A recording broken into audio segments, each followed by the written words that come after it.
record. All right. Well, welcome everyone to our August data portal lunch break. Today, we're going to be talking about extracting and downloading data from a CCH portal or from the CCH2 portal or Asymbiota portal. So specifically today, I'm going to talk about there are multiple ways of extracting data from a portal. So I'm going to talk about doing that as a public user. So anyone who, even if they don't have an account, they can do this only based off of certain searches. You can also download your entire collection data at one time. You can also download subsets of your collection data. And then there are some other ways that you can download data in data sets and checklists. So I'm going to show those as well. So let's talk about downloading as a public user. So that's just straight from the portal main page. If you go into search collections and you do any old search, so let's just say I want anything from Nevada, you can do list or table display. And then on the resulting page, there will be a number of buttons, and one of them is a download button. So if you click up here, it says download specimen data. Or if I went back and click list display, it's the same type of button. It's just right here.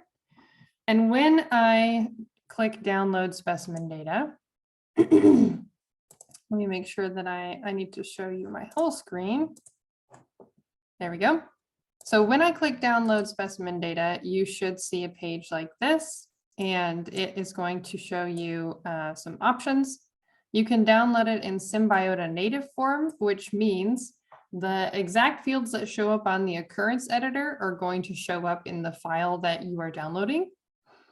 Or you could download it in Darwin Core, which is the Biodiversity Information Standards format. This is the type of format that goes to GBIF and iDigBio. So if you're going between systems, Darwin Core is usually a good intermediate. And so this will do things like concatenate all the collectors into one field, concatenate substrate and habitat into one field because those aren't separate in Darwin Core. So that's just what will happen there. But if you want everything separated into different fields, then you keep it in Symbiota native. You can also say whether you want to download all of the determinations or annotations, so any identification history.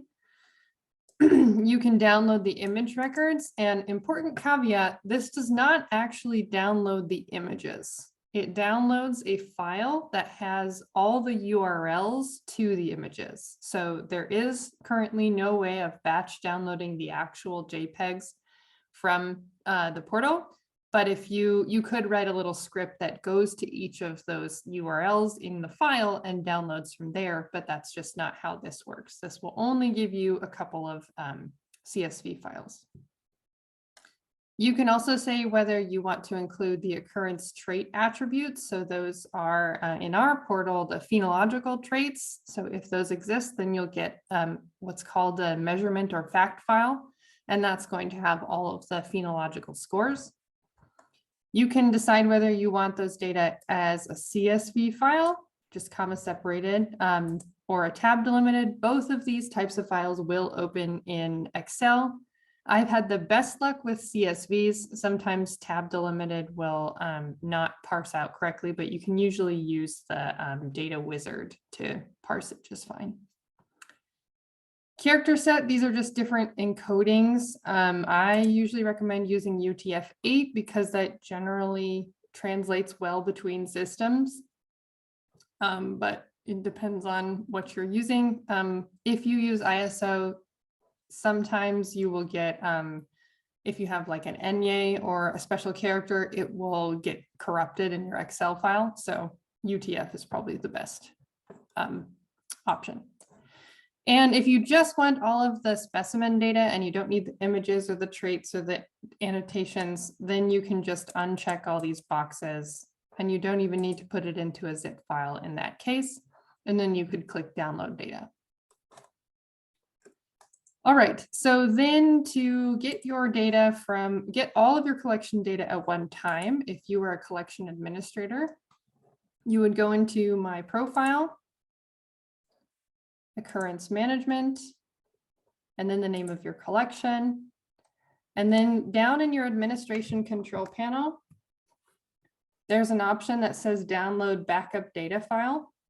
And what it's going to do is it's going to download an entire Darwin Core archive. So that includes the occurrences file, which is all of the specimen data, the determination file, so all the annotations, the images file, so all of the links to your images, and then the measurement or fact file if that exists.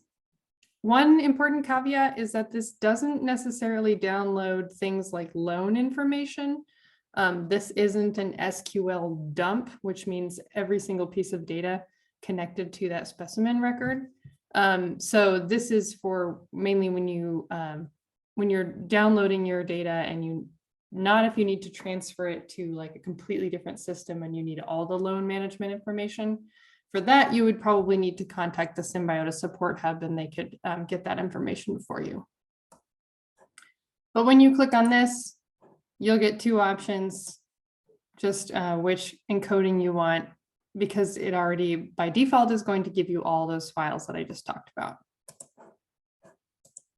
Okay, so what if you just want to download a subset of your data, potentially based off of very specific criteria? Well, you may have noticed that you can't do that through the normal edit existing occurrence records. There's no download button here. Instead, what you'll do is you will go down into your administration control panel and click the processing toolbox. And then there's a tool here called the exporter.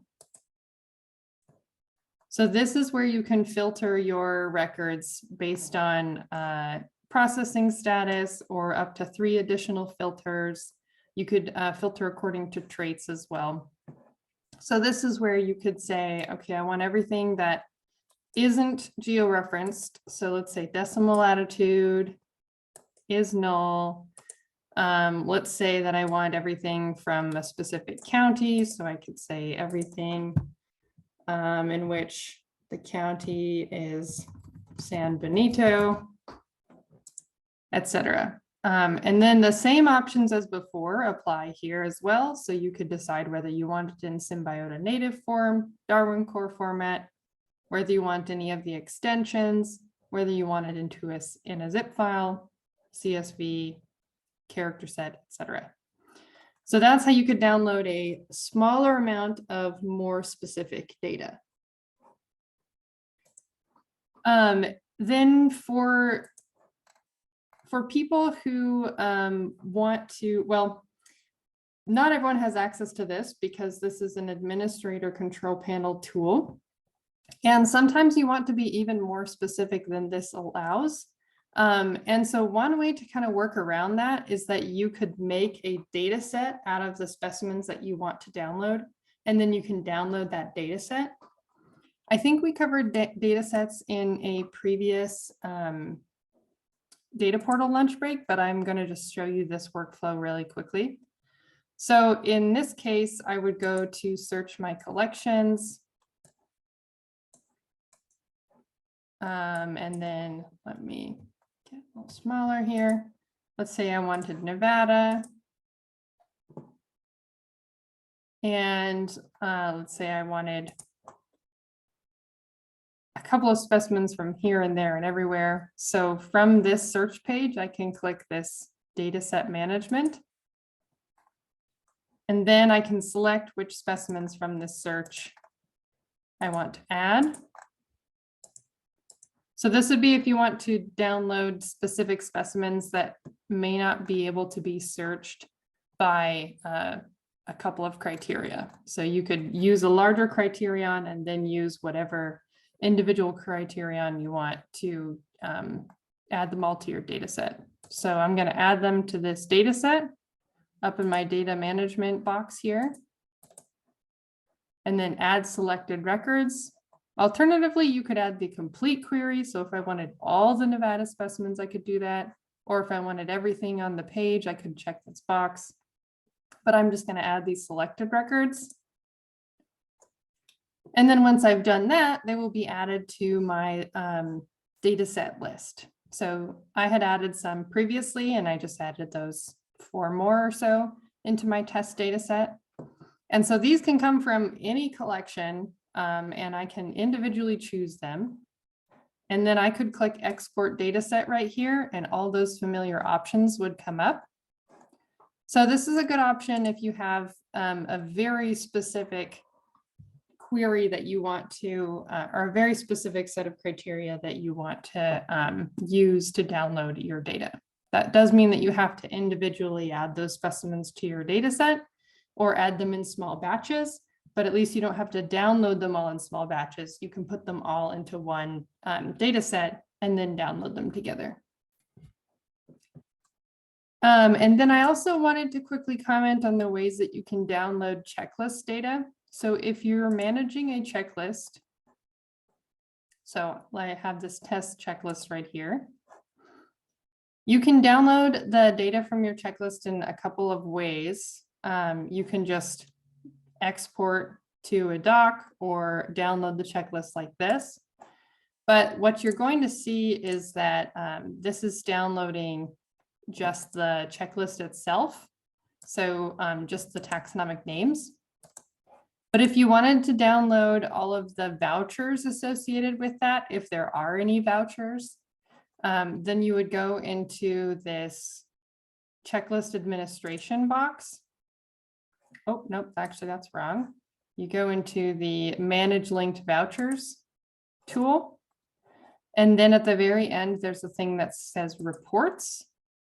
And that's where you can download all the linked vouchers, the species list with all the linked vouchers, just the vouchers, all the matching search terms. So this is just a way that you can download checklist data in a way that might be helpful for you.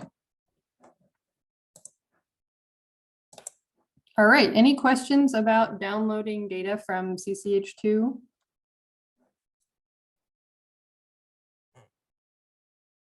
That's awesome, Katie. Great, super overview.